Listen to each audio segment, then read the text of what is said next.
I'd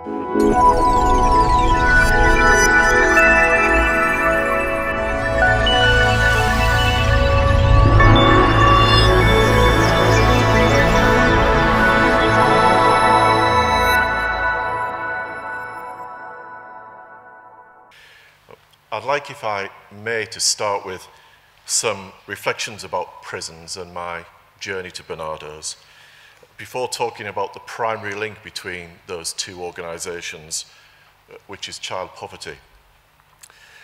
I've had an enormously privileged career, particularly since 1998 when I became Director General of the Prison Service. The year before, Labour had included in their manifesto, the first party ever to include prisons in the manifesto. They'd included a commitment in their manifesto to make imprisonment a more positive experience. With the help of a Treasury which uniquely was willing to invest in public services, I set about trying to make that a reality. By 2002, as you've heard from John and from Tim, I was a permanent secretary at the Home Office working for John and struggling with the new creation, which was a National Offender Management Service, which was bringing together prisons and probation. There were three principles involved in that. First, giving much more influence to probation officers in determining what happened to prisoners when they were in jail, although I have to say I never quite succeeded in convincing probation officers that that was what I was trying to do. Second, a much greater role for the private sector in order to drive improvements in public sector prisons and in the probation service. But third, and most importantly, restraining the growth of the prison population and holding it at about 80,000. It was more than 85,000 in December, which is just gone. And we came perilously close to achieving that most important aim. The necessary legislative clauses which would have controlled the growth in numbers were drafted. The bill was making its way through Parliament. David Blunkett and David and I did not always get on. David deserved great credit for agreeing with Harry Wolff, then the Lord Chief Justice, how sentencing guidelines might be framed to halt the inexorable rise in the prison population, which then, as now, destroyed the potential for making prisons rehabilitative on any serious scale. But David, you will recall, had to resign. Charles Clarke arrived, and very quickly, and in a move which exposed as a myth popular theories about the dominance of number 10 during the Labour government, Charles ditched the legislation and made clear that restraining the size of the population was not one of his priorities. I told Charles shortly afterwards that I was resigning. I can't pretend tonight that he tried very hard to persuade me not to go. And he later told Newsnight that he'd got rid of me. Both he and the BBC later apologised for that, but it was very clear that it was time for me to go. Sometimes people wonder whether I regretted staying so long, and I regret not a single day. Barnardo's is a joy, and for all sorts of reasons. The past 5.5 years have been the happiest of my working life, probably because it's so much easier to see the success of our work with children and with families. With prisons, much of my effort was, at very best, about driving through modest improvements. But often, it was simply about preventing things from getting worse. But I would not have missed the opportunity for the world. When the call came from Barnardo's, I was at first sceptical. I had little idea of what they did. Like everybody else, I knew what they used to do. And I was warned off by someone then very senior in government who warned me that they were a big charity on the way to becoming a small one. But I was intrigued by the challenge, perhaps, of rejuvenating them. Some people were puzzled by my switch, but the logic was clear to me. Although the crushing disappointment of not being able to make NOMS a reality prompted my departure from the Home Office, I was also aware of the difficulties of changing the lives of those we incarcerate. I'd seen some important victories with prisons. I knew I'd made them relatively more decent places. I'm proud that I sacked a lot of thugs who wore the prison officer uniform. I invested heavily in procedures and in capital investment to reduce suicides, which have since, I'm glad to say, fallen sharply.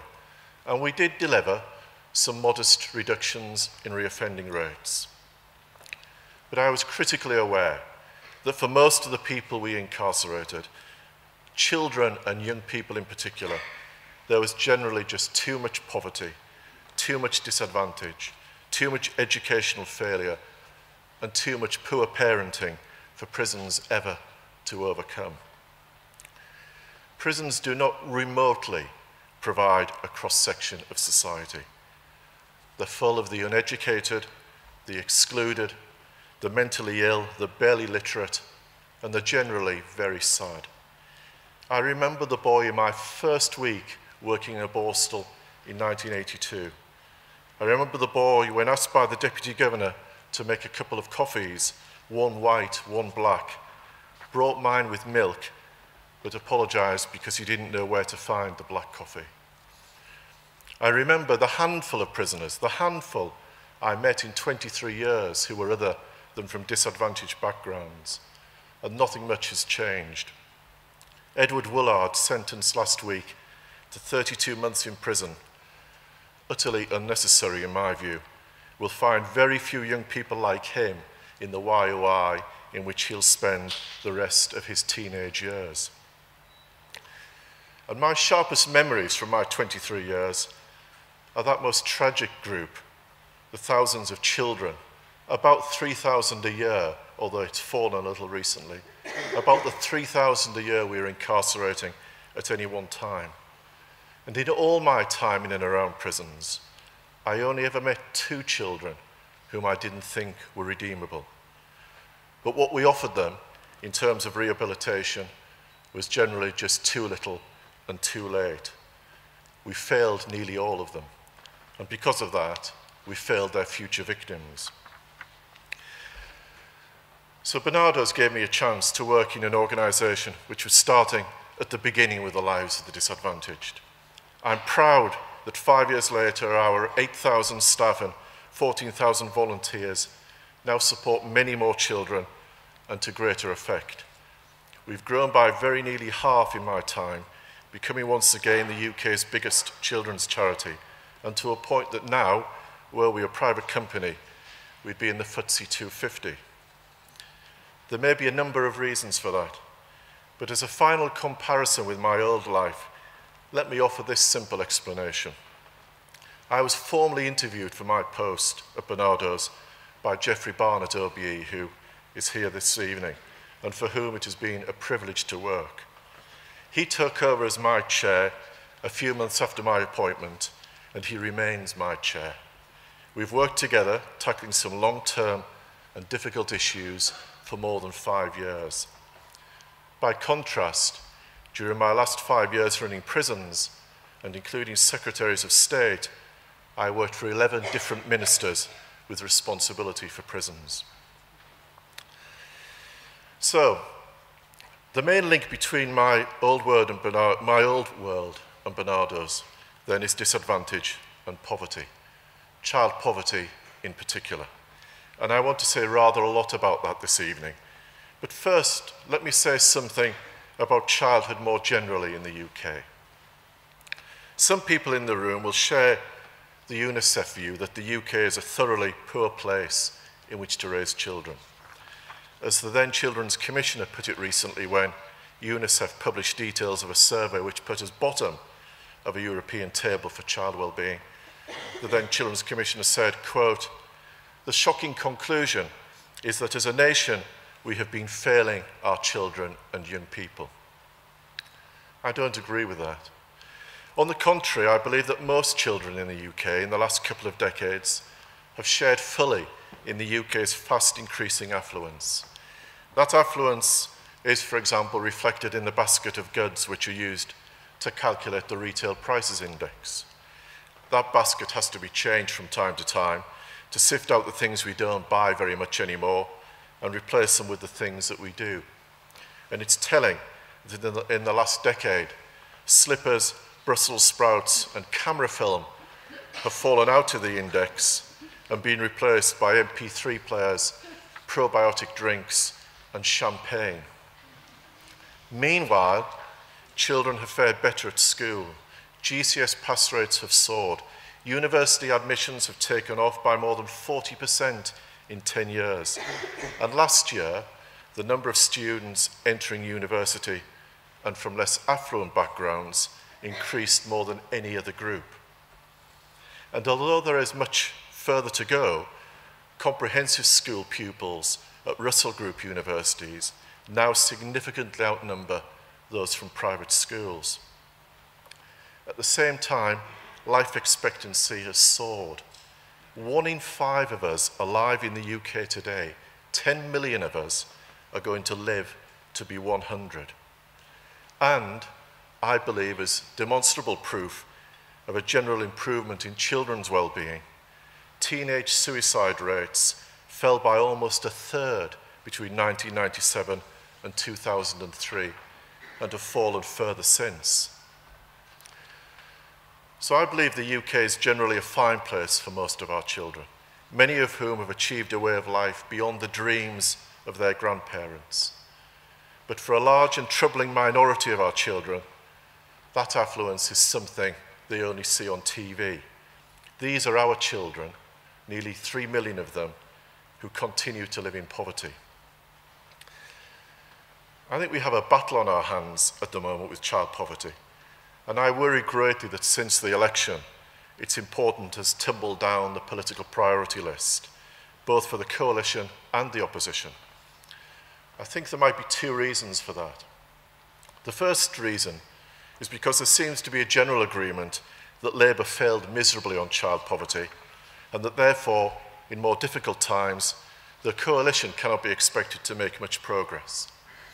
Ian Duncan Smith said shortly after the election, and I quote, "Vast sums of money have been poured into the benefit system over the last decade in an attempt to address poverty, but this approach has failed." That view, echoed subsequently by other ministers, has been barely challenged and allows the Prime Minister to announce, as if it were perhaps a triumph, that child poverty will not get worse as a result of the government's tax and benefit changes. Actually, Labour are entitled to be very proud of what they achieved. I think they could have done more. I think they should have done more. But the dramatic Tony Blair promise to halve the child poverty Labour inherited was at one time within their grasp. But it is impossible to conclude that in falling short but still bringing 600,000 children out of poverty, out of relative poverty, that their record was other than impressive. It's absolutely right that we define poverty in relation to average incomes. As society becomes more affluent, so expectations about what is reasonable in lifestyle, possessions and diet all change. Unless the poorest can keep up with rising affluence, they become more excluded from the opportunities that the rest of us routinely enjoy. But it would not have been so unreasonable for Labour to have marked the poverty line of 60% of median income in 1997 and then calculated how many families in real terms, after inflation, they pulled above that 1997 poverty line. Measured in that way, and after inflation, Labour did something quite dramatic. They did indeed halve child poverty, and history might just view that as remarkable. I think the second reason why child poverty seems to become less of a political priority is because there's been an emergence of a sudden and inexplicable consensus that income poverty, as I will argue, the very core of disadvantage, doesn't really matter. Civitas were the first to promote that view after the election, suggesting that Labour had been obsessive about income poverty as if it was some sort of idiosyncrasy. Contributors to The Economist relatively recently have suggested that income inequality is a distraction from the real problems of poverty. Now, it is certainly the case that poverty is about more than just income. And that is why I'm supportive of a number of things the Coalition are doing at the moment, which I think will help the fight against poverty. I think the Coalition is absolutely right to be looking at early intervention, at stepping in to rescue the most vulnerable and disadvantaged children. I believe so strongly that we have to bury the myth that taking a child into care makes things worse. And we have to dismiss any notion of our having to balance what is best for a vulnerable child with the so-called rights of the parents. We have to stop waiting for neglect to deteriorate into abuse before we step in. I very much welcome Tim's determination to rejuvenate adoption. We know that adoption, particularly when it happens at an early stage, utterly transforms life chances. Long after the 1967 Abortion Act, as recently as 1974, there were 5,000 babies adopted in England and Wales. Last year, there were just 70 babies adopted. I think the government are right to refocus Sure Start on the neediest families. When I suggested at the Conservative Party conference 2 years ago that Sure Start could and should be better targeted, most of the voluntary sector providers present and the then Tory Shadow Children's Minister, not Tim, lined up to condemn me. But it is the case, not at all Sure Start centres by any means, but at some, that those most in need are largely absent. We at Barnardo's have been addressing this for some time, and we now measure our reach to the most disadvantaged. We knock on doors persuading unwilling mums to come along, and over time that may be enough. What I fear, however, is that voluntarism and persuasion might only go so far. A few weeks ago at a Sure Start centre in the southwest, a group of mums were speaking to me about the parenting training they were involved in. But the one parent in the centre who patently needed most help with her parenting was the only individual utterly determined not to participate. The casualty will be her children. And I think we may need to find ways of financially incentivising attendance at things like parenting training, and we're experimenting with that in Scotland right now, or if we have to, compelling attendance. Finally, I think the Coalition is entirely right to tackle worklessness. Of course, we must adequately provide for those who cannot work. But to work with offenders for as long as I have, or to have met some of the Barnardos and children's families as I have on so many occasions, and to deny that we have a minority, but to deny that we have a minority determined never to work is to be blind to a very uncomfortable reality. Worklessness is a cancer which eats away at children's future prospects as they grow up believing, as they do, that the world of work is nothing to do with them, that work and careers are for people like you and me. A few months ago, I was an observer with a social worker on a home visit to see whether a little boy, Zach, was being adequately cared for by his young mother.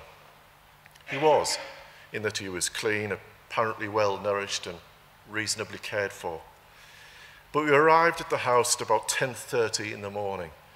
The curtains were closed, a TV blared out in the living room where 3 generations of a family lived, 4 of them adults, all apparently able to work, none of them in work. What are the chances that Zach will be raised to understand the importance of doing well at school? How could his ambition and imagination flourish in such circumstances? And these are circumstances which social workers and probation officers will witness every day with family after family. All these things are vital because I accept that it probably is the case that greater income equality on its own cannot reduce family poverty. But my worry is that we seem to have moved from that position to one which suggests we can alleviate poverty without addressing incomes. And that, I believe, is nonsense. Not having enough money to bring our children up reasonably grinds away at the very fabric of the family. but I believe this is particularly so when a parent or parents are in work. When parents are living on benefits, life in poverty is tough. When mum or dad are in full-time work but still the family is in poverty, then it's a tragedy. And 2/3 of children living in poverty in the UK right now have one or both parents working. And when I talk of income poverty, I'm not talking about families just a pound or two behind some arbitrary line. Many are adrift from a position where they can bring up their children at all reasonably. The excellent Joseph Rowntree Foundation calculated a family of 2 parents and 2 teenage children need £430 a week to have a reasonable, not comfortable, just reasonable standard of living. That figure itself is almost £200 less than average family expenditure, ignoring housing costs for a family of that size. The government poverty line for such a family is £350. Yet a family with dad working full-time but on minimum wage, and after receiving every benefit due to them, have to survive on just £308. Half the average family expenditure, £130 every week behind Joseph Rowntree's minimum income standard, and £50 each and every week behind the government's own poverty line. And this is someone in work, working full-time, doing their best for their kids. When I mentioned that figure of £308, or the equivalent figure, what it was then, to a conference of GPs last year, one was quick to assert that if necessary, they could manage with on only £300 for a family of 2 children. And for 1 week, so can most of us. But for every week, £300 a week for a family of 4 where mum or dad is working full-time, where there are never any savings to cope with an emergency or even Christmas, and where inevitably, in my experience with such families, where inevitably debt beckons. Not the sort of debt which anyone in this room has to cope with, and not from the sort of banks which anyone in this room might use. The families I'm talking about, the families we work with in Barnardo's, have long since been abandoned by high street banks. When they need to replace the washing machine, they turn to banks like the Provident, whose interest rate this morning for a loan of £300 paid back over 31 weeks is 365%. Or the working poor can get Provident's version of a credit card to see them through. It's a bit of a bargain, with a typical APR of only 272%.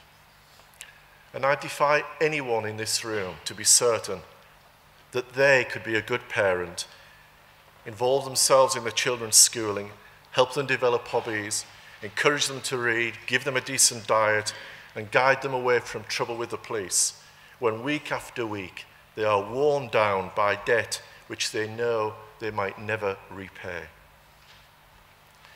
We have to attack worklessness, but we can only succeed if we make sure that work really does pay. The challenge is immense, and we need to see progress quickly. There is a goal shared by all parties to eradicate child poverty by 2020. But 2020 for politicians today might as well be in the next geological period. If the coalition are serious about 2020, we need to see some progress, and very soon. If David Freud is right and the universal credit might rescue 300,000 children from poverty by beginning to make work pay, that will be a commendable start. But it will only be a start. We need to do more, and we can afford it. There may be no new money, but even after the spending cuts which have been announced, there is still plenty more which might be redistributed with relatively little pain. The Chancellor could look again at benefits for older people, of which my wife and I will soon be recipients, and like millions of others, unnecessarily so. When child benefit, even for the poorest families, is being frozen, it seems to me very hard to justify, other than in electoral terms, why the over 60s are continuing to receive free bus passes, as well as the winter fuel allowance, free eye tests, free prescriptions, and free TV licenses. Now, it might be too much to expect all of these to be means tested, but if the coalition found the bravery to restrict just the winter fuel allowance and free TV licenses to those who are most in need, they'd find £1.5 billion, which they could then spend on the working poor. I supported the Chancellor when he announced the termination of child benefit for families which included a higher rate taxpayer. Not because I thought it was a great thing to do, but just because government is so often about doing the least worst thing. And Frank Field's recommendation of stopping child benefit at 13 for all children would have been so much worse. But the Chancellor could have been fairer by taking all family income into account and by paying child benefit only to families where total income was below about £37,000. He would have saved another £2.5 billion. Those two savings alone, just two savings, and ploughed into the tax credit system for families where someone is working, would do a huge amount to make a reality of the proposition that work does pay.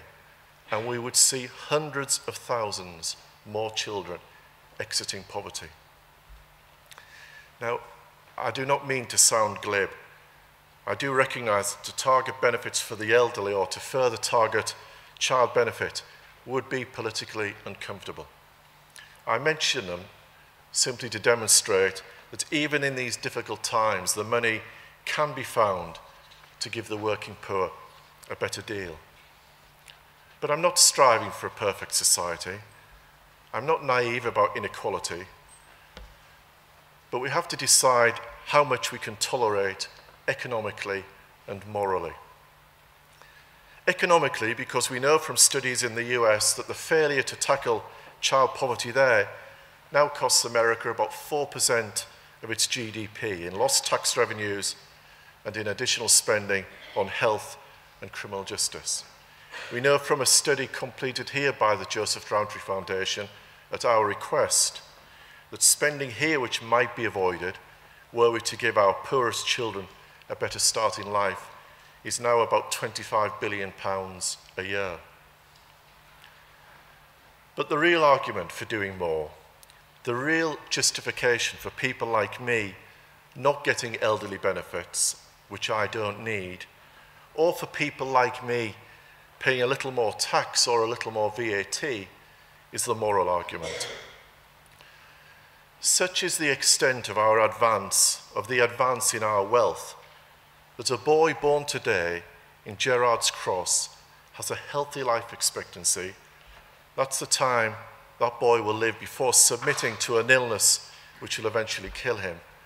A boy born in Gerrard's Cross today has a healthy life expectancy of 93 years. Meanwhile, in the centre of Middlesbrough, which happens to be my hometown, healthy life expectancy for a boy born today is just 52 years. We should be ashamed. We need to put income inequality back at the forefront of political debate. That, in my view, is the foundation for better educational achievement, greater ambition in terms of employment, and less crime. It's a foundation for a better United Kingdom. The prize is a huge one. Political courage is all that is needed. Thank you very much.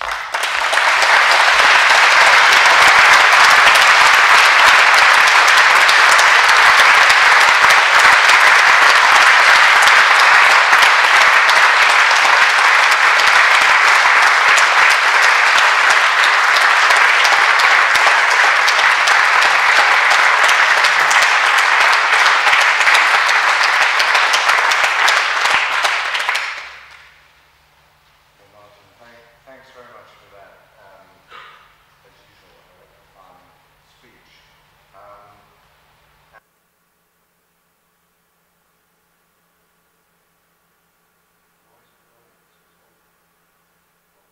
Stephen, though you are leaving Barnardo's. But the running order now suggests that I should ask you some questions and the audience should ask some questions. And we've got about half an hour to go, so I want the audience to ask most. So what I'm going to say is, could people put up their hands? There are a couple of roving mics. But to get things going, I will ask you two questions. Myself, firstly, sort of going back to the front end of your speech, NOMS, and you said a number of things about why that was so difficult to get off the ground. And I just wanted you to ask you whether you got any further ideas now, looking on 5 years later, as to what you think is needed to make that approach a success, or is it history? No, I think, first of all, I think what's happened now, prisons and probation have been brought forward under one person, Michael Spur, who's a great guy and will lead those two services with inspiration. But the initial NOMS dream was much greater than that. It was about a completely different way of managing offenders. It really was about a probation officer determining how custody would be spent so that the preparation for a prisoner's release started the day they went into custody, rather than a probation officer often doing not much more than paying an occasional visit and having to stand by frustratedly as things happen to a prisoner, which can sometimes be random. And then bringing the private sector in. I mean, I was, as a boy governor, I went on rallies to deplore the potential for the private sector to work in prisons, and I'm immensely proud that I opened 10 of our 11 private prisons. In terms of bringing humanity to the treatment of prisoners, they were just incredible. They did things which I could not do with public sector prisons until the private sector was there to show the way. And bringing their further involvement of them into prisons of probation would have driven much greater improvements in the wider public sector. It would not, I think, have led to a lot of privatization. What we needed is competition. But John, as I said, it all depended, and as you know all too well, you went through this pain with me. It depended on trying to get some sort of handle on demand and to stop the reality, which must be happening. Well, it's January, prisons will be in something of a respite as the population fell to Christmas. But most of the time, as you know, able, committed, imaginative governors are spending all their time coping with the reality that no matter how many people were sent to prisons today by the courts, no matter how many, they have to take them all. And just coping with that erodes any potential of making a real impact. So, who knows, Ken Clarke might do it for financial reasons. He's certainly taken a very brave hit in terms of the MOJ budget agreement.